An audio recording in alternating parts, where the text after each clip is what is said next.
Hey guys, Matthew Levi here from Traditional Conjure. Before we begin this video, let me apologize to you in advance if the video quality is bad or the audio quality is a little bit off. I haven't made a video on YouTube in a year or two, so I'm still using some older equipment. So I haven't blogged in a few months, if you've noticed. But in the past month or two, I've received numerous emails from various subscribers asking me to make new YouTube videos, requesting certain YouTube videos, asking me to go back to blogging and things of that nature because you guys find the information that I provide you with useful and informative. So here I am, I'm back. I'm going to try and make these videos at least a weekly thing. Please forgive me if I fall a little bit behind. I do try to stay pretty busy. I also have a Conjure course that I'm working on again that will be launching here in the next few months that I'll make a video announcement for whenever it's ready. But today I wanted to discuss with you guys Hotfoot powder. So let's go ahead and get into this. What is Hotfoot powder? How do you make it? And how does it work? Well, if you're unfamiliar with Hotfoot powder is a powder made up of various herbs, curios, and minerals that is used in hoodoo or conjure work. And the purpose of Hotfoot powder is to drive away unwanted people that are in your life, out of your home, your place of business, so on and so forth. It is basically to push people away that you don't want somewhere. So let me give you an example. Let's say you live in a neighborhood and you have children at home who like to go outside and play, but your next door neighbor is a drug dealer. And you have constant traffic coming up and down your street, and the cops are always involved. They're always out there, but nothing ever gets done. Well, for the safety of your children or your family, you really want these people out of your neighborhood. Well, that's where Hotfoot powder can come into play. So, before we get into how to make it and how to use it, go ahead and go grab you your mortar and pestle, some cayenne pepper,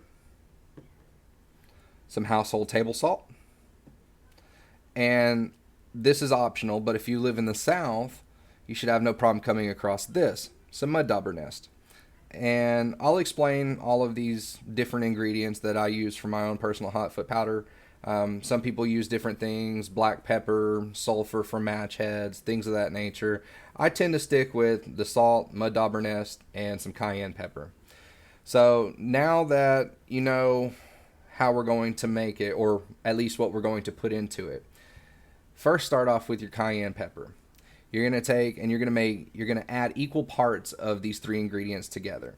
Don't worry if you don't have the mud dauber nest. You can also use any other insect that stings or bites, either their carcass or their nests. Okay, and you'll just crush that up into the mix. So take these three ingredients that you have, and you're going to mix equal parts into your mortar and pestle. You're going to, once you have everything mixed together, you're going to stir counterclockwise. And now let me tell you, before you begin, put as much intention into this as you can, because you're going to be praying over it. And part of that prayer is also going to be how fervent you are about it, how much oomph you put into it, because that's what is really important here. You're infusing your own power, also with the powers that be from your spirits that you work with, into this powder. So as you're stirring, you really want to get down in there and start really grinding on it and pray over it and really set your intention and tell it what you want it to do. Speak to the mixture, speak to the pepper that's there, speak to the salt, the mineral that's there, speak to the insects that you have put in there, speak to anything that you have used to make this powder. Really speak your intention over it and mean it. Pray over it. So once you do this, you're going to stir this counterclockwise, you're going to pray, and you're going to set your intention into this powder that way for probably about, I'd say no less than 3, 4, 5 minutes. Really get in there. Really, I cannot stress it enough. People, whenever they get into hoodoo or conjure work, the one thing that they fail to realize is that, yes, while these ingredients that you're using have life energy to them, at the same time, part of you goes into it as well. You have to set your intention. Otherwise, it does not know what it's supposed to do.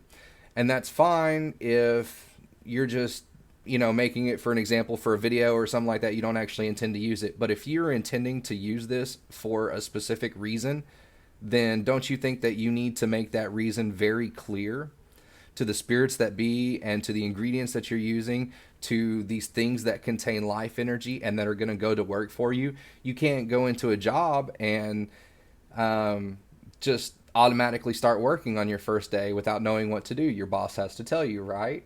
So why is this any different? So anyways, once you stir it counterclockwise for 4 or 5 minutes, if this second part is if it's for a specific target, if it's for a specific person.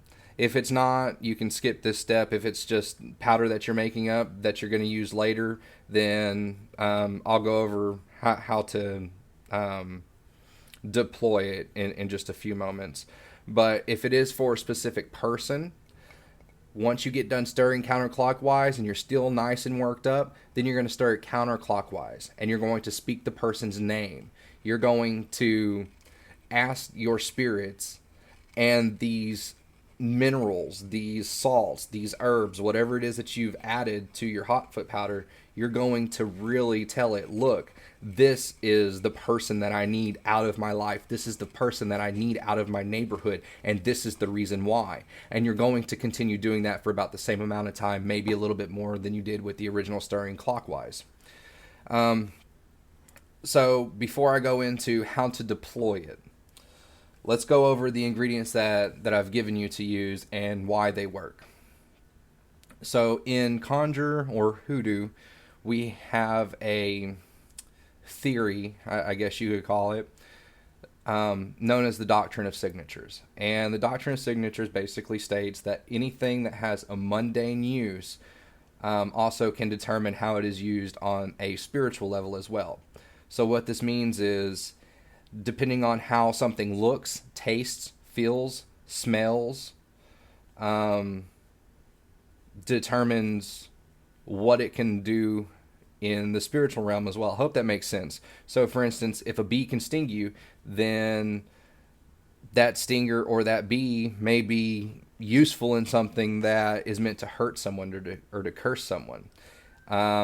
If you see a rose and you think that it's beautiful and it smells nice and it feels soft and velvety, then that might be something to be used in a love type of working, so on and so forth. So I hope you get the gist of that, because there's a whole lot to it, and that's just a very basic explanation of it, but it kind of sums it all up as well.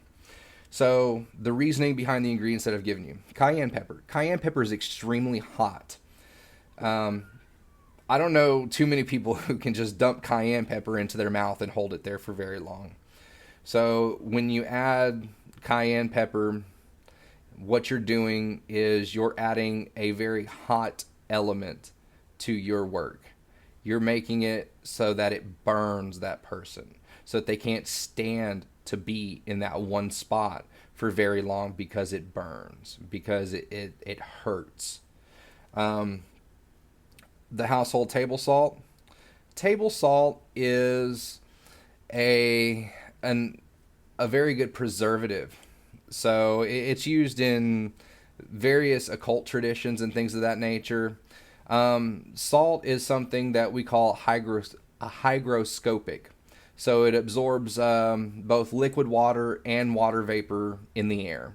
It absorbs, it draws in, it sucks out. So when you're using it in this sort of application, you're sort of absorbing that negativity while the cayenne pepper is pushing it out. So it's kind of bundling it up, and then you're driving it away. You're grabbing it and throwing it. As far as the mud dauber nest is concerned, once again, if you can't get access to a mud dauber nest, you can probably find a wasp nest. You can use ants. You can use any type of insect that stings or bites. Now, the reason that I use mud daubers, not only because I live in the South and they're found everywhere, but mud daubers typically don't bite or sting humans. They typically do that only for their prey. But they will sting a human if they're handled too roughly. They are protective, but they're not aggressive. Unless they have to be, of course, like I said. So that's the reason that I use mud dauber nest, is because Hotfoot powder to me is almost a last resort when nothing else works, when you can't get the person to calm down, you can't get them to leave you alone any in any other passive form of work. So it's kind of like, okay, you've messed with me enough, you've handled me too roughly, now I'm stinging you. And that's the type of connotation that I associate with the dirt dauber nest. So you can see how the cayenne pepper, the salt, and the dirt dauber nest work together. The salt absorbs, the cayenne pepper heats things up and kind of pushes away, and the dirt dauber nest basically says, you know, hey, look, you got to get going because you've done this, this, and this, and this is payback. You know, it really just, I don't really know how to describe it in words, but it gives it an extra oomph to let them know, hey, look, you messed up, time to go. If the cayenne pepper didn't tell you, this is telling you. So that's how you create Hotfoot powder. So let's go back over those steps. Cayenne pepper, salt, dirt dauber nest, or any other insect that stings or bites. Mix them in equal parts. Counterclockwise first to really set your intentions into the powder. And then counterclockwise, again, if you have a specific target and it's a one-time use sort of powder, it's not something you're going to keep on reserve for, you know, Joe and Nancy and Dick and Ray down the street, okay? So now if you have made it without a specific target, just something that you want to keep on reserve, then whenever you go to deploy it, what you'll do is you'll take a little bit of it into like a baggie or a packet of some sort, and you're just going to hold it in between your hands, and you're going to speak your intention over it, just as you would have done if it was for a specific target and you did the counterclockwise stirring.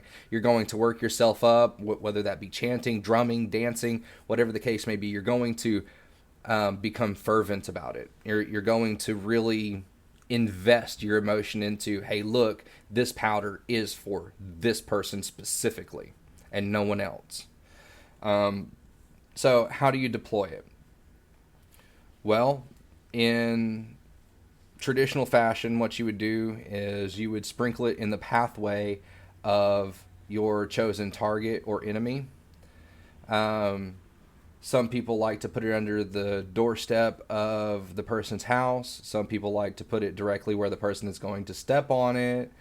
But then again, even though this is foot track magic, I've also seen it work in other ways as well. Sprinkled on candles, mixed into oil, and the oil has been used to dress name papers or petition papers rather. Sprinkled into the heads of poppets, onto the feet of poppets. All kinds of different ways to deploy it, but traditionally it is sprinkled somewhere where you know that your enemy is going to be walking soon, because the idea is that they will track through it with their feet, and it will come into contact with them. That is why it's called foot track magic. It's a contagious form of magic. So the best way to deploy it absolutely is the traditional form of sprinkling it in their path. Now, I will warn you about a couple of things. Don't just go willy-nilly with it, and I'll tell you a story here in a minute why, but you don't want to, if a person is living with you, you don't want to sprinkle it on your doorstep so that they track it all throughout your house and everyone else steps on it. Yes, did you set your intention for it to be for the specific person? Yes, you did. But we're not dealing with an exact science here. We're dealing with something that isn't necessarily mundane. So there are no guarantees that, you know, if they track it in and someone else steps in it, that it's not going to drive everybody out of the house, or that you're going to be forced with an eviction or something of that nature. Same thing at a workplace. Try and catch the person outside of the job site, somewhere else that they walk, not necessarily an office. I'll tell you a little story that happened to me. I used to live in an apartment complex before I bought my house, and we had a troublesome neighbor. I had relayed a story at the beginning of this video about, you know, the neighbor who is the drug dealer and things like that. Well, that actually happened. We lived in an apartment complex. It was a nicer neighborhood, nicer complex, but we had a drug dealer, and I'm not talking they were dealing with marijuana or, you know, something of that nature. These people were dealing with methamphetamines, and they lived above me. Now, I have 2 small children, and that's not the environment that I want them in. So I tried a couple different works that were not persuasive or aggressive enough. So I busted out the Hotfoot powder, and went upstairs and sprinkled some on their doormat, and they attracted in that same night whenever they got home, I assume. And about a week later, the cops raid their apartment. And then 2 days after that, they get evicted. Well, little did I know that some of the other neighbors who I did associate with had been walking in the up and down the same steps that these people had been, and in the same area where the Hotfoot powder was at, so on and so forth. Well, 4 or 5 days pass by, another one of my neighbors leaves, and see how this is set up is there were 2 apartments upstairs, 2 apartments downstairs, and then directly across from us, about 20 foot, 2 apartments downstairs, 2 apartments upstairs. So, like I said, 4 or 5 days pass, and my immediate next door neighbor, they get evicted. Another 2 days pass. Another neighbor gets evicted. Another day passes. Another one of the neighbors goes. And this continues to happen. Well, about 2, 3 weeks after I had done all of this, the apartment manager had come to me and said, "Hey, look, I don't mean to do this to you, but the city is condemning the apartment complex, and we need to get everyone out of here. We're working with the city to rehome everyone." So, needless to say, it drove a whole lot of people out of that apartment complex, and I don't mean to sound egotistical, but I think I had a little bit of a hand in shutting that place down, and it wasn't a bad place. That wasn't my intention. I just wanted to get that one person out. But you see how it can go kind of south if you're not careful with it. So I hope you found the information in this video useful. If you did, please share this video and any others you find on this channel with other people of like mind. Please subscribe. If you need any work done, if you need any readings done, feel free to find my email address here on my channel. Get a hold of me if you need help, you have a question, a comment, whatever. You can always email me, and I try to be quick to respond, and I'll try and be as helpful as I can. So once again, I hope you found everything informative, and I will see you guys next time. Thanks for watching.